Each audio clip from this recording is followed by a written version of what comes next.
and we are getting started again with an excellent talk coming up with Roland Bole. I'm very excited to hear about his talk on Hyperledger. We'll let them roll and introduce Roland, and then we'll bring him on stage.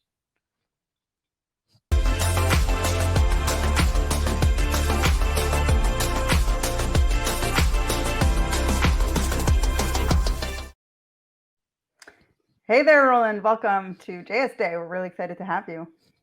Thank you for having me. Welcome. Awesome. I have to say that for me, at least, blockchain, Hyperledger, all of these things have been this like black box that I've yet to understand and unravel. So I'm actually excited about this talk. How deep into the blockchain and Hyperledger are you going to be going? So this is a little bit different because we have to look from the developer perspective. So we don't want to cover too much blockchain related topics. So I have tried to make this talk a little bit more from developer perspective and not so much from the blockchain architects or the blockchain administrator side. So I think you should really familiar if you come from the web development or from the Node.js side.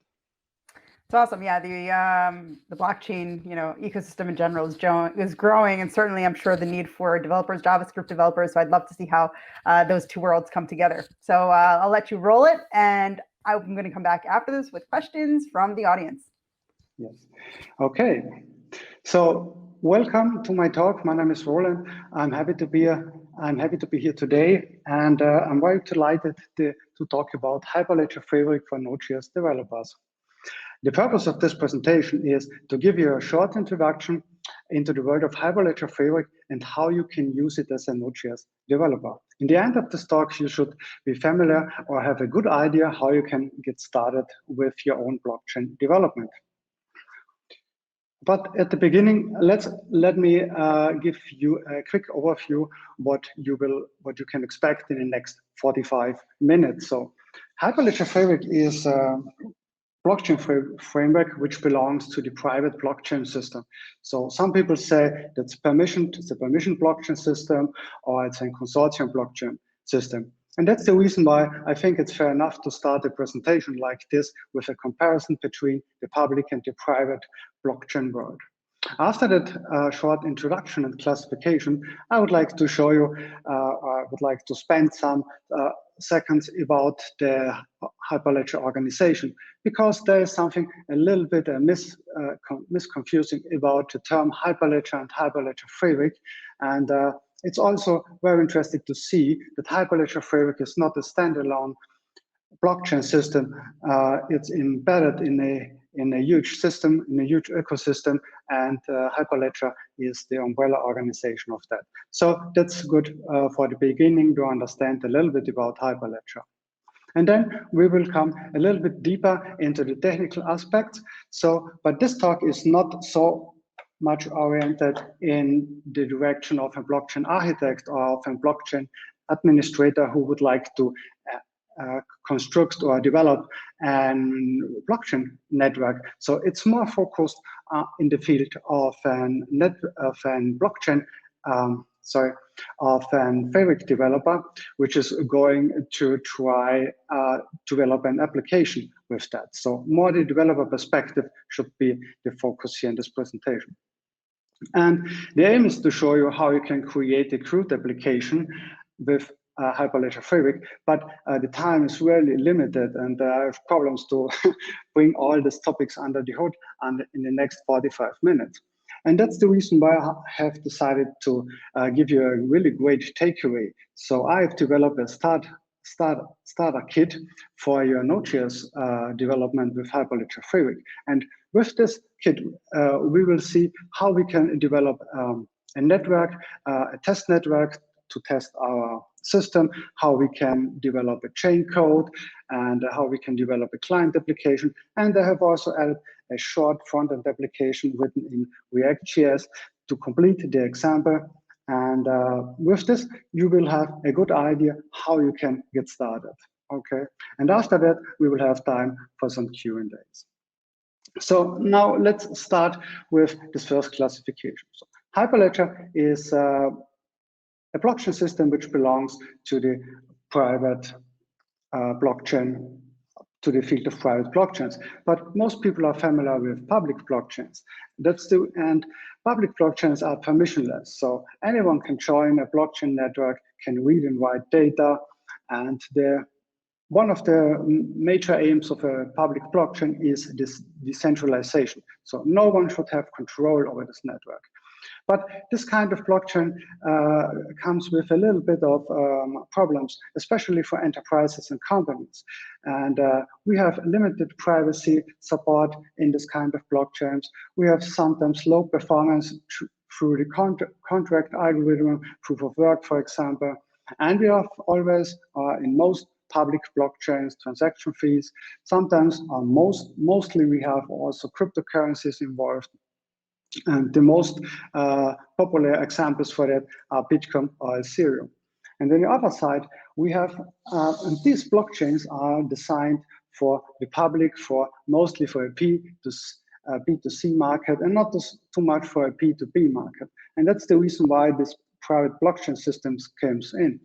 And Hyperledger Fabric is one of the popularest frameworks in this area. So it's permissioned, and in a Hyperledger network, this is a network where some organizations or multiple organizations can come together. They can formulate their rules, their restrictions, and the network is controlled by this consortium. But with this kind of system, we can have full privacy, we can have a highly efficient network, and we have full scalability. And we have no transaction fees. That's an important point. And in the case of Hyperledger Fabric, there is no cryptocurrency involved. At this position, so now it's also fair to name other private blockchain frameworks like CRUD, R3, or GrUSP. So let me spend some minutes on the Hyperledger organization itself.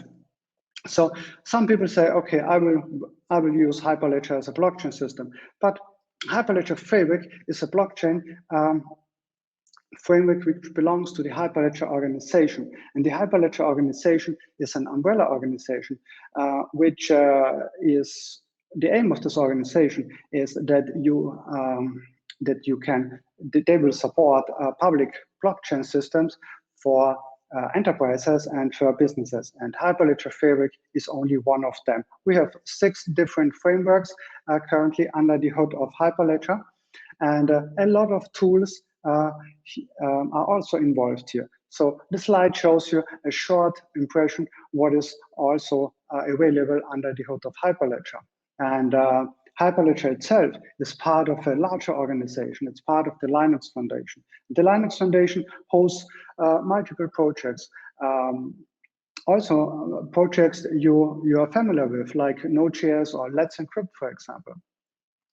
And I show you the slide because I think it's very important to know that Hyperledger is not a single project. So it's a project which is embedded in a huge ecosystem, and they have a lot of tools. They work together, and it's really interesting to see how this system and how these frameworks are growing. And to name a few, so we have here Hyperledger Explorer, for example. This is a good example to inspect your blocks, inspect your transactions, or even Hyperledger Caliper should be named here, because the question is always how fast is Hyperledger Fabric? How many transactions I can do with Hyperledger Fabric? So, and this is a really difficult question because it depends on so many factors, and you need a tool to measure it. And that's the reason why Hyperledger Caliper is here in place. But you can also measure all other Hyperledger projects with Hyperledger Caliper, also Sawtooth or Aurora or Viso, for example. So when you see this, keep in mind that Hyperledger Fabric is not a single standalone blockchain system. It is embedded in a larger framework, and you have a lot of tools and a great and large community in which you see involved. Well, this is a small slide that you can see the Linux Foundation is much more than Linux. So as I have mentioned, the Hyperledger project is only one of them. Also, Node.js and even Let's Encrypt, for example, are prominent examples of members of the Linux Foundation.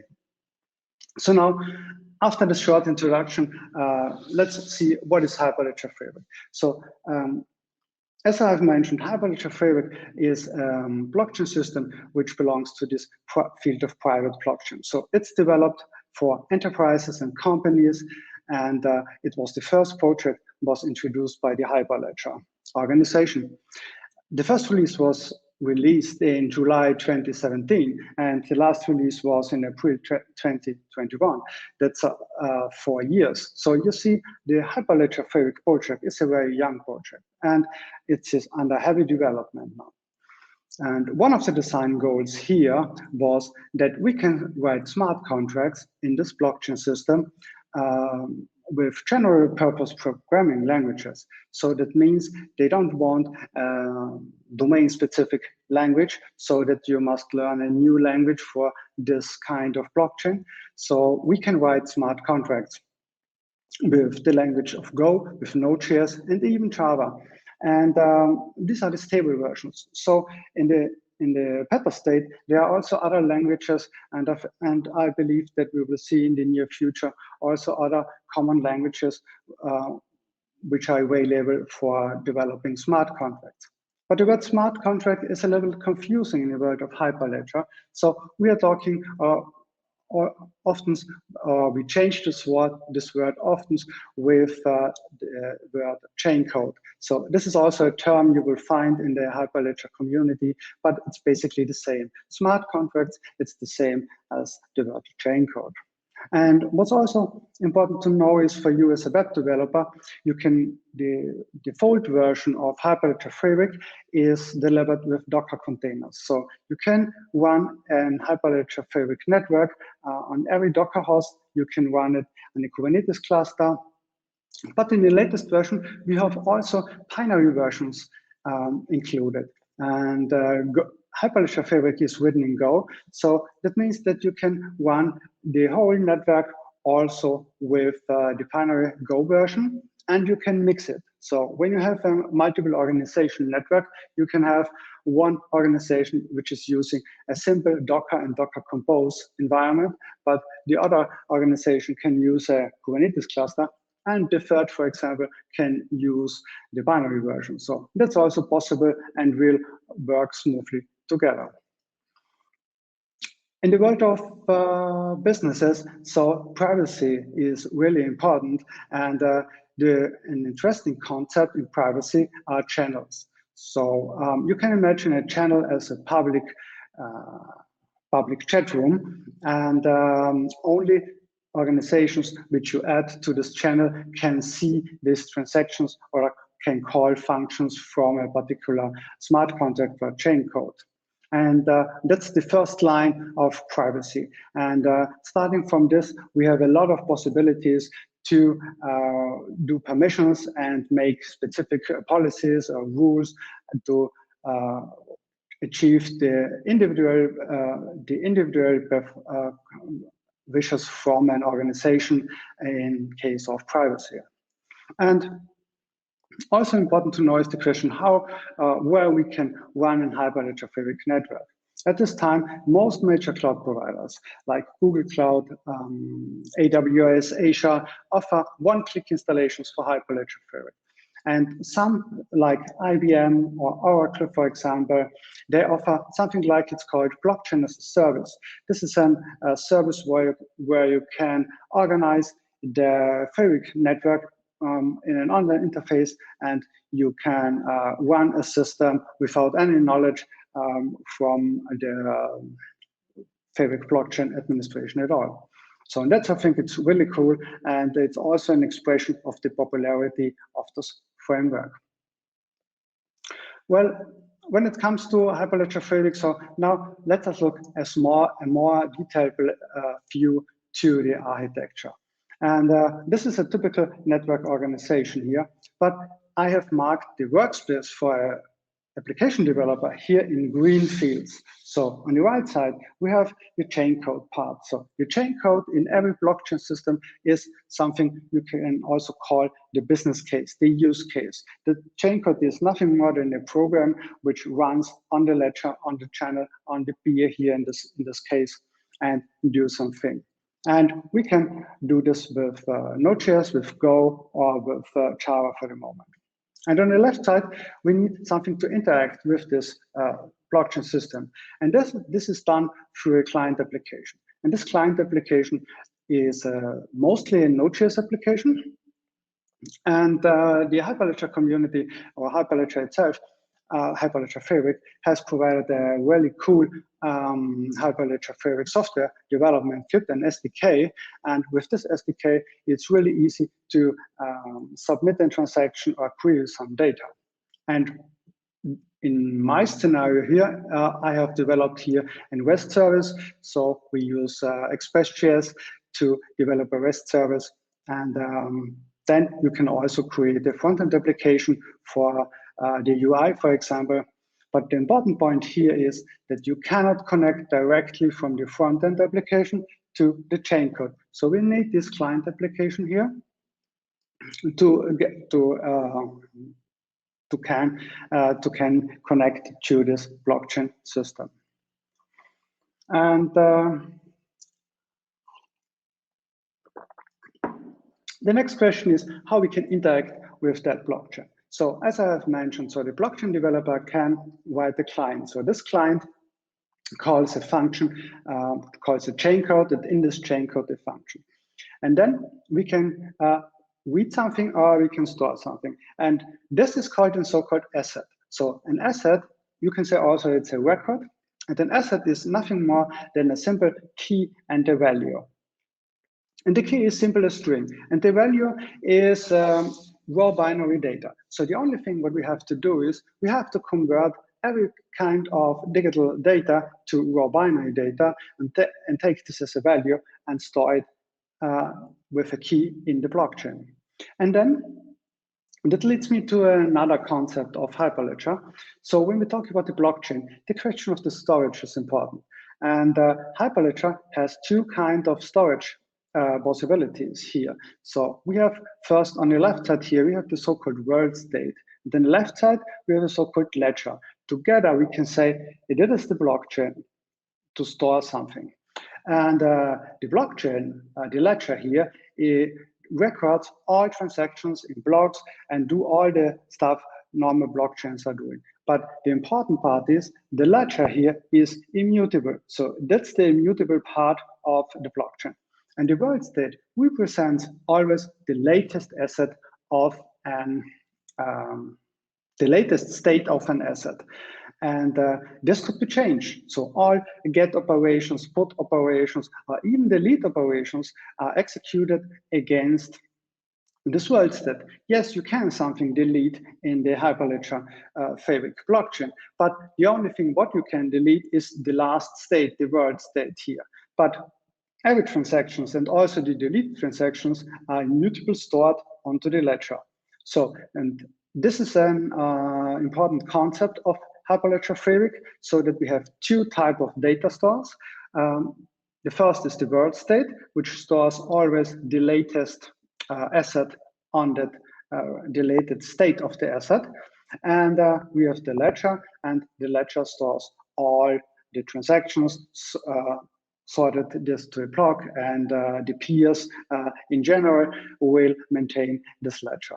And by the world state, we have two possibilities for now. So we have a database, it's called LevelDB. This is a Go-based database, and this is a simple key and value store. And with this key and value store, we have some problems. So that means that we cannot search to a value or on a value because we can only search for keys. And to get rid of them, we can use CouchDB, for example. And when we use CouchDB, then we can also search against values or different values in an asset. So, and this is an important concept to see that we have two types of data storage, one for the assets and these assets represent always the latest state of this blockchain, of this, and then we have a ledger, and the ledger is something which is immutable. So now, after this short introduction, so I would like to introduce my starter kit, which I have developed for this presentation today. So, and this starter kit has 4 different pillars here. The first here is we have how you can create the development network. So this is a GitHub repo. You can clone this GitHub repo, check it out, clone it, and try it out. It's a step-by-step guide. I have you can copy and paste all the steps in a clear way, and then you can follow the examples, and then you will see you can create this You can create this kind of applications here. And with the development network, we have a nice system where we can test our blockchain development, and we can play around with that. And the next step is we have a Chaincode development. So for Chaincode development in Node.js, we need some special NPM packages, but we will see that a little bit later. And in this Chaincode, I have created all methods which you typically need for create, update an asset, to delete an asset, get an asset, the detail from an asset, and you see also all transactions which you have done for an asset, and so on. So that's the second part of the starter kit. And the third part is the client application. So the client application is important because with this client application, we can interact with the blockchain system. And this is typically in REST application, for example. So I've used here an Express application. And the important part here is that we know 2 different concepts here. We need the concept of the connection profile. So this is something which is a little bit tricky sometimes, but you can imagine the connection profile is simply a map over the network. And the client has to know how many peers are available, how many channels are available, and this is delivered through this connection profile. And the next thing is that we use a blockchain system. So we need an identity. And this identity is crypto material, which is also generated through the development network. And the client needs an identity. And we have to convert or transfer an identity from the development network to the local wallet of this client that we can interact with the network. But in this guide, you will find a detailed explanation how you can do that. And that all is implemented as an Express application. And I have also included some CLI commands, which you can test with Mocha. So you can also do it with the command line. And to complete this example, I have also added a React application where you can see how you can plug in here and front-end application, but this is a little bit out of scope for today because of the time. So now let's get rid of this presentation, and please maximize your screens. And I will give you a short introduction now to this development network, and I will show you how this is working. Okay, so all right. So for this, the development network is designed in these 4 parts. The first part here is about the installation. So you can follow this. The best way to do this is if you use an Ubuntu image, for example, and you can do it in a VirtualBox in your local installation, but you can also use a public infrastructure provider. And in my example, I've used DigitalOcean with a simple droplet to do that. So that's pretty enough to test it out. And the first step is we do a basic installation. So there is nothing complicated here. The only thing what we have to know is that of course, we need Docker because of this Docker dependency here. And we need also Docker Compose. I have also here a simple description how you can install it. And of course, we need Node.js. But Node.js, we have to be a little bit carefully. So only versions 10, 12, and 14 are currently supported. So the latest version 16 is currently not supported. And here you have the installation instruction and so on. So I think that's simple, pretty copy and paste, and you can simply install that. And the main installation is here. So when we install the Hyperledger system, then the so-called samples, binaries, and dockers will be installed through a single command here in this guide. And the only thing you have to do is here, you have to a little bit to extend the path here. So there's the system has to know the path to the sample binaries to the bin folder here. And we can do that with this copy, with this echo. And then we have to execute the profile file again, and then you can call the command p version, and then you will see the version number of the peer, and then you are good to go. And here you have something to test when you want to test the network. Here is a detailed installation instruction and a way how you can test out the official test network here. So, and the few examples are really the best way to get started. Here you will find all examples. You can test different configurations and so on.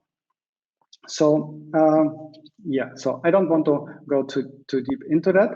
So this is for the preparation. So now let's move over to the second part here, how we can use this development kit.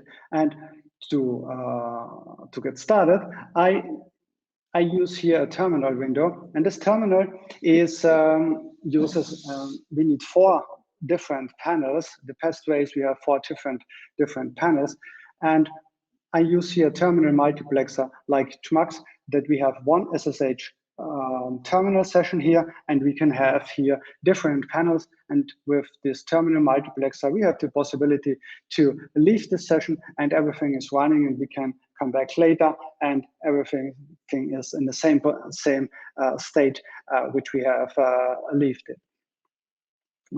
And okay, so now the first step is we can start the development network. And this could be done with the command network dev network up. And now the network is starting. And in the background, you see here a lot of debug messages, and all the crypto materials will be installed here. It will create a Docker Compose network with two Docker containers, with a peer and the orderer here. And you can check this here in the next window. When you say Docker PS, then we see here the orderer, and we see here the peer is running and started. So the next step would be to start the Chaincode. But before we move on to start the Chaincode, let me show you a little bit about how you can write the Chaincode. And when you clone the Fabric starter kit, you have your folder Chaincode, and here you have folder starter. And the first thing what we should look is the package.json file. So, and then this package.json file, we have 2 dependencies. And we have this Fabric contract API as a dependency, and we have this Fabric skin as a dependency. So mostly we work with this Fabric contract API, and that's also the newer version. But we need the Fabric skin for this start command here. So. And this is the second important part here. We need the start command that the peer knows how he can start the Chaincode. But The reason why we use this way is that in a Fabric network, you cannot simply install a chaincode and change this chaincode during the development. So the Fabric system has an installation process and an upgrade process. They call it lifecycle endorsement policy or lifecycle government policies. And that means that all members of this organization, of this network, must approve, or certain members of this organization must approve the change of the chaincode. And this will take some extra steps, and that's not really useful for development. And that's the reason why the Fabric developers has delivered an option to start the PR. And this is the so-called dev mode. And this network is started in this dev mode. And the difference is that we can start the chaincode by hand and stop it also. And in a real scenario, the chaincode is always started by the PR. And we cannot start and stop it directly. So, and that's the difference. So. And that's the reason why we have to fill in here this line. We have here the start command.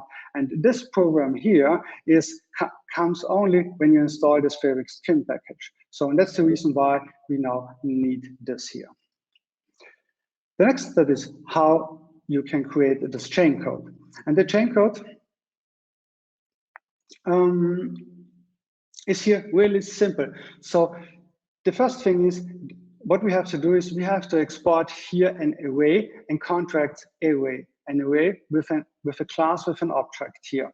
And that means, so this is a chaincode, but a chaincode can contain multiple contracts. So, and the contract is here included, and we have here the contract. The contract class, let's look at that.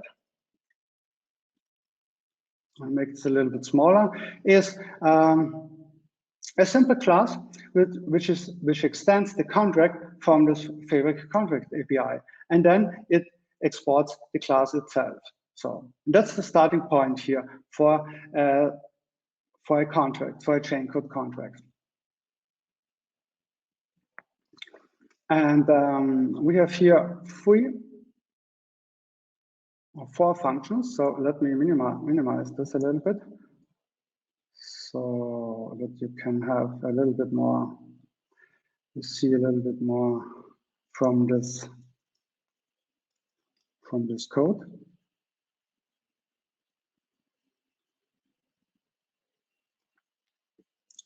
And the first important point here is the constructor. So the constructor here is important because we can give this chaincode a name, and this is done through this super command. And we can give here the contract a name, and this is like a namespace. So when we call later this contract, then we can call this contract or the function of a contract. When we call this set function here, then we can say starter column set, and this is the syntax where we can call this chaincode. And that's the reason why we have here the super function, and with that we can give them a name. And the free functions here are also important because we have here a built-in function which is called before transaction. And this transaction, this function is called before any other function will be called. So this is very nice if you want to have your unique transaction ID, or when you do some check for your input data, or would you like to start some logging, and so on. So the important part is that this function will be called as a first function when you execute this chaincode. And the after transaction function does exactly the same, but in the end. So this is the last function. Yeah? And here typically you can do something like also logging, or even you can have here fire an event so that the client application knows, okay, this transaction is now ready or has finished. And we have another function here which is built in, and this is called a so-called unknown transaction function.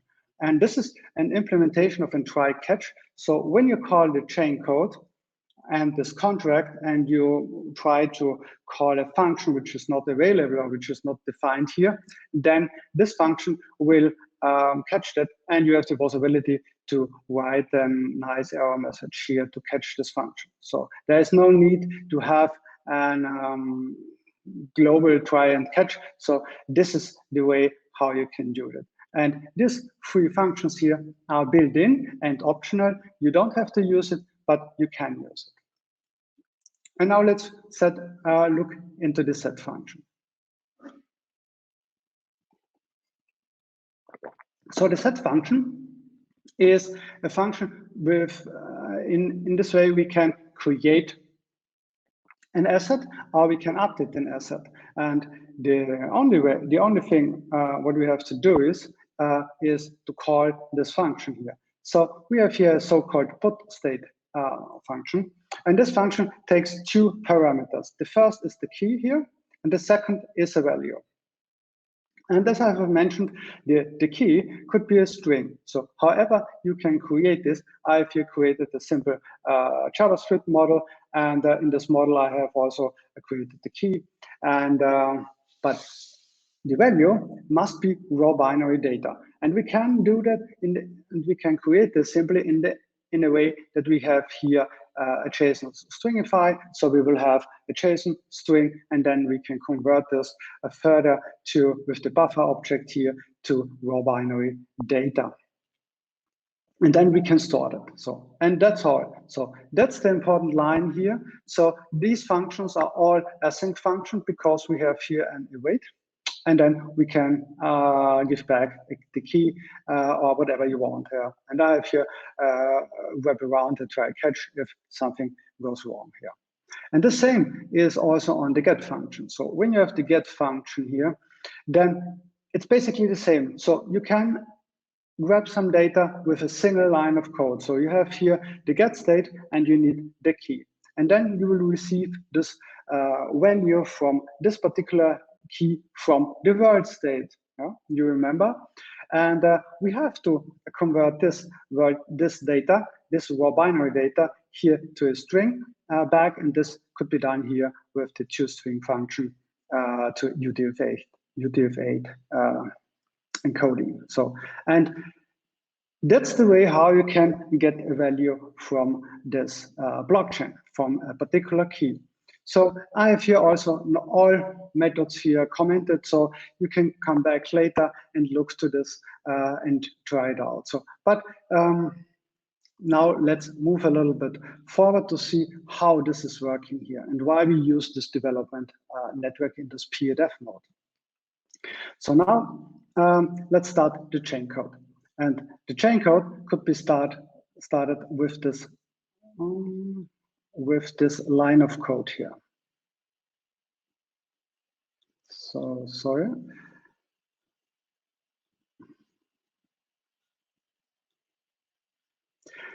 But for the first time, you have to do this npm install. I have done this already.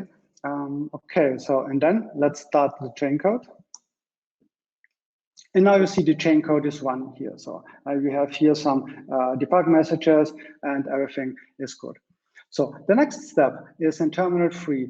So we have here a blockchain system, and the blockchain system needs also permissions. Also in this simple environment, we need permissions. And we have here, we can query and we can call the blockchain also by some CLI commands. These commands are here. This is the beer command. The beer command has a subcommand. It's called Chaincode, and another subcommand invoke, and another subcommand query. And but we need to know, the command needs to know what is the IP address, for example, for this blockchain, for this peer, and which user is going to interact with the blockchain. And this is done through environment variables here. And I have put this here in this network script here. So we have to execute this here. And, oh, backend, that's wrong. So, and then we can check it with a simple elf command, grab core, And you see here these three environment variables. So we know this is the local host here. So this is the peer we are going to call. And important part here is this core peer member MSP config path. That stands for membership service provider config path. And we call this function here as an admin user. And this user, this crypto material is automatically created in the boot process here. And after that, we can call the Chaincode and invoke functions here. And let's see here how this is working. So the important part here, this is the C option here, is the command. And we have here an args option, and then we have an array here. And then this and this array has two values, two elements. So we have on the 0 position, we have here the call of the function, and then on the first position here, we have as JavaScript and JSON string, and the data what we are going to store. And here you see the syntax here. We have here starter column set. So because we have named the contract starter, and set is the function we are going to call. So now let's copy that and fill this in. And you see, okay, that's working. So Chaincode invoke successfully. So you can draw another one. So when we say, okay, this is 6 amount, this is 14, and then make a second product with the key A2, we do it again, and you see here the debug messages here, transaction start, then here you have the transaction ID, and here the transaction is done, and this is the key. So the first here, this is the function before transaction, and the last line here, this is the function after the transaction. And we can query this also. So the query command could also be done with that, but here we need also the starter, the name of the contract, column, and then the function name, and then the keyword we are going to query. So this is A1, and when you copy that in, then you see that here. So, and now we have created the world state of that. So, but now why we use this development network? So the reason is when we go back to this contract here, and we want to debug something now, when we say, okay, I want to test something out, and I say, okay, now I want to hear to see this model because something is wrong with the model. Then I make here my changes, and then I have the possibility to close this, to stop this Chaincode with Ctrl+C, and I can simply start the Chaincode again. And then I can call the function again. So we make here 5 and 1. And you see here, okay, in the debug messages here, you see here the outprinted model here. We have the data here, what we are going to store, and we have the key here. And this is the big advantage of this development network. So we can start and stop the Chaincode by hand and can make immediately changes to this network. So, and yeah, so you have here multiple queries, so you can check that out, for example. So let's try this again. And you see here, this is the method query all assets, for example, and you receive here your assets. Right?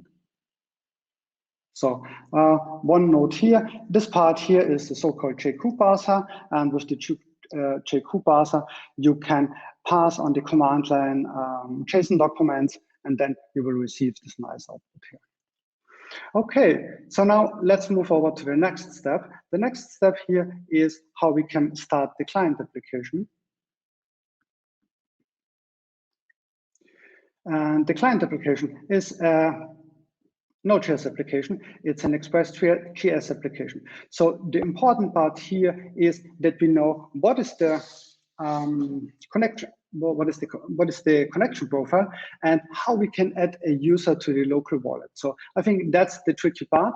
The rest is, I think, pretty simple because most code here in the backend folder, this is the code for the Express application, is for the application itself. So, so we have a single line where we can query data from the blockchain, and also a single command where we can submit the transaction to the blockchain. And everything around this is because of the REST application and of the implementation of an express.js server here. So, but I will show you that in a minute. So the important point here is that you know that what is the connection profile. So the connection profile is a JSON document.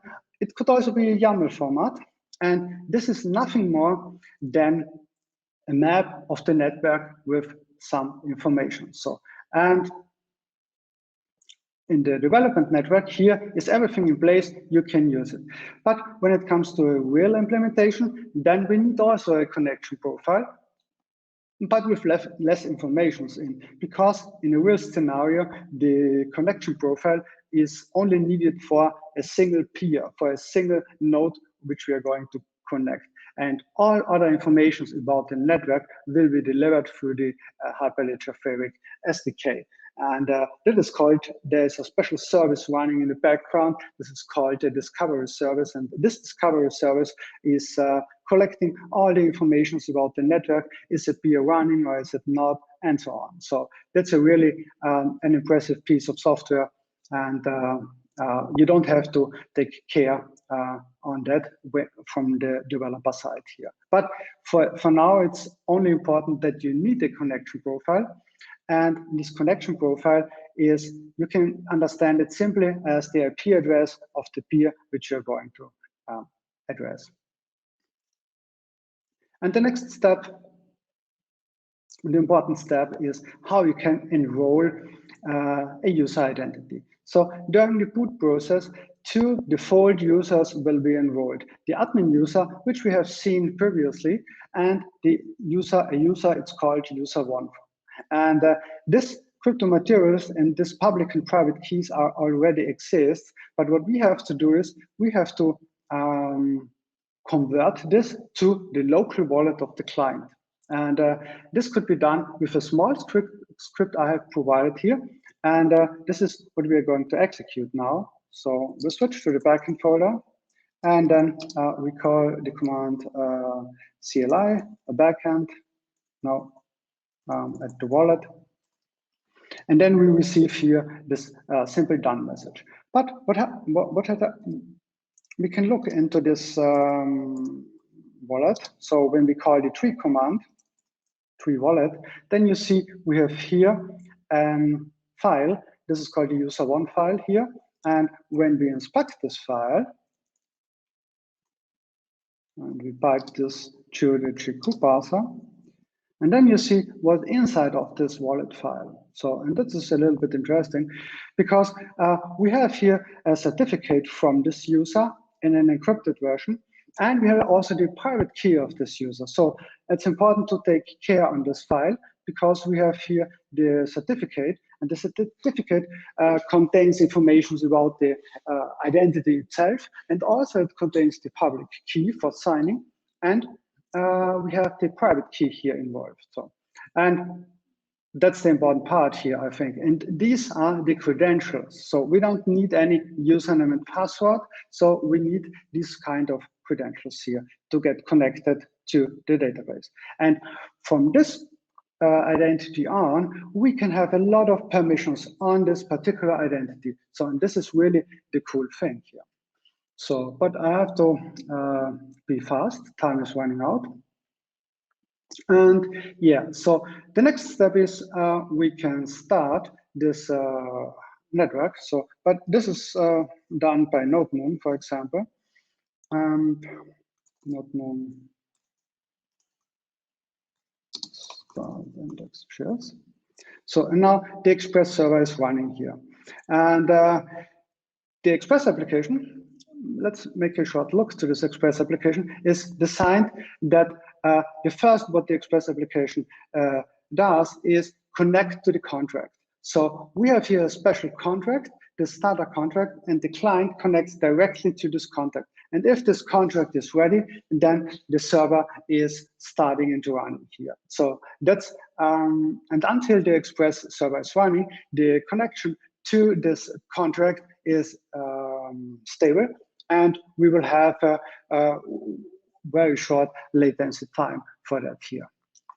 And to show you here under the roots folder, the set and the get function, which you have seen also in from the Chaincode side here. So let's have a look here. And the only blockchain relevant part here is this line. So we have a single line when we try to submit a transaction. So this contract submit function is basically in the same structure which we have seen with the CLI command. So we have here in the first parameter here the name of the contract and the function which we are going to call, and then we have here the value. So and the same the same is also done for the get function here. When you have here the get endpoint, when you look at that, then you have here another function. This is the evaluate transaction function, and this function follows also this pattern. So we have the starter Chaincode, and we have a column, and then we have the name of this function we are going to call. And the second parameter is here the key. So, and we need only two functions from this framework to set up a transaction or to query some data from this blockchain system. So, and the rest of the whole application is around the REST API here. So, and you see how easy it is to get data from this kind of blockchain. All right. So now to test this a little bit, I have prepared here also some mocker tests. So, and you can use it also here from the command line. So when we try to connect this in the backend folder, then you see, okay, now this is working. And you can try it out with all these functions here. So, because these are the possible values which we have implemented here. And the front-end application is also running here. So we have here a public folder, and in the public folder, the express.js application here serves also this React application. And we can have a short look to the presentation back.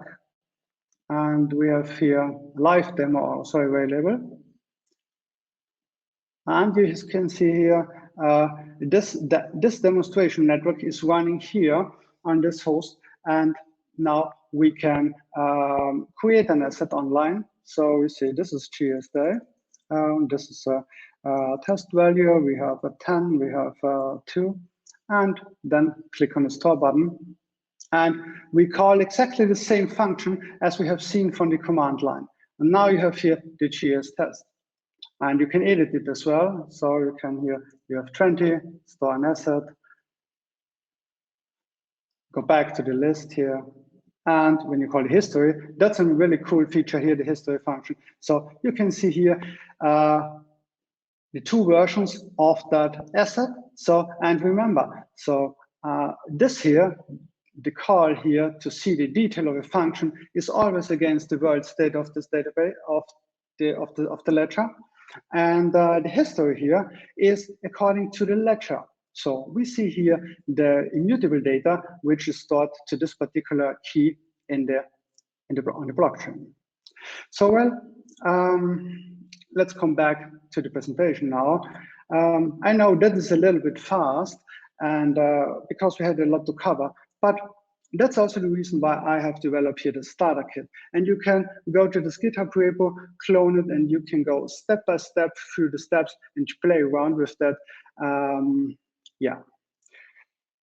And yeah, here, finally, I have put here also some references. So these are important references. The best place to learn is to go through the Hyperledger Fabric documentation here and the Hyperledger Fabric Certified Authority documentation here. Both are excellent materials to understand what's going on behind the scene. And then we have here the block for the development. So we need the Fabric contract API for the Chaincode development. There are two versions. This is the 2.2 version, the current version. And we have here also the Fabric Network SDK, so for the client here. And then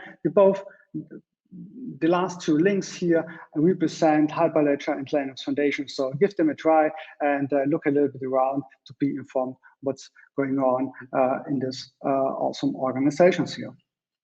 So I think that was really quick. That was a really, really fast ride through the development of an Hyperledger Fabric application. And I hope you understand a little bit and really check out the client, check out the GitHub repo and try it out. And if you have any problems, you can contact me about the GitHub issues. And thanks for listening. Wow, awesome. Thank you, Roland, for that really interesting overview and code demonstration for how to get started. I guess we don't have much time left for Q&A. That was a pretty nice overview. I guess that's the quickest you can do something that deep. But I guess most of us are thinking, so how do I get started with Hyperledger Fabric? What's the basic knowledge I should have as a beginner? What do you suggest?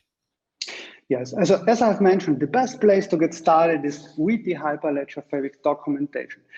And this gives you a really good overview. What is the network? Hyperledger Fabric has an own working documentation group, which does really awesome work, and they deliver the Fabric documentations also in different languages. So there's languages available not only in German, so they are also in I think in Spanish or other languages. And every time new languages will come in place. And the next good thing is the Fabric samples, which I have mentioned. So with the Fabric samples, you can see and test out with the test network how a Fabric network really works under different conditions. And the test network is designed that you can change the configuration with simple command line options, and then you will have a multi-organization network. You can test out different ordering systems, you can test out different certified authorities, and so on. So I think that's the best place. And they have a good, a very active community. So we have different Hyperledger channels and Fabric channels where starters can come in and ask questions. So I think this is the best way to get started. And from the skills here, so I think for the developer, for a web developer, this is a really great time, because we must separate this. The maintenance of the Fabric network is something different thing, and the development of an application is another thing. So, and the Hyperledger Fabric community has developed this Fabric SDKs and APIs that web developers can get started. And so you need a good understanding of Node.js, for example. This is a good starting point. Then you need a little bit about Linux. As you have seen, we use an Ubuntu image. And I think it's important to know something about Docker and Docker Compose. This is also important because Fabric make heavy use of that kind of software. And and when it comes to a front-end application, you need some skills about a modern front-end application framework, for example. And that's all. Great. Okay, cool. So you touched on two things that are probably, so normally when developers think about languages, they're not thinking German and Spanish, they're thinking programming languages. So are there other languages that Chaincode supports? I know that you specifically like showed Node.js, but anything else that you can work with? From the client side, I think there is also a Go SDK available, but I think that's not stable for the moment. And for the Chaincode side, we have currently only these three languages: Go, Node.js, and Java. I think a Rust implementation is in the pipeline, but I'm not sure what is the state of this implementation. Okay, cool. And you also mentioned Linux specifically, but can you develop with Windows or Mac? I think those are likely more popular. Yes, you can do, but in this case, I would like to advise that you use VirtualBox, for example, to run a Linux box on a Windows machine, because it's much more difficult because of this environment variables, and you need a lot of shell operations. So with the PowerShell, we was facing a lot of problems in the past. So Putty, for example, is a little bit better to use on the Windows side, but the best way is to use an Ubuntu image for that. So yeah. Makes sense. Especially for starters, because they will have problems with this special configuration for their operating system sometimes. All right, thank you. That's super helpful. Thank you so much for your time, Roland. This was a really, really interesting talk, bringing two what seemingly disparate worlds closer together. So very cool. Thanks for showing us the code and being here with us. And we hope you'll join us in the next ones as well. Thank you. Thank you. Thank you for having me.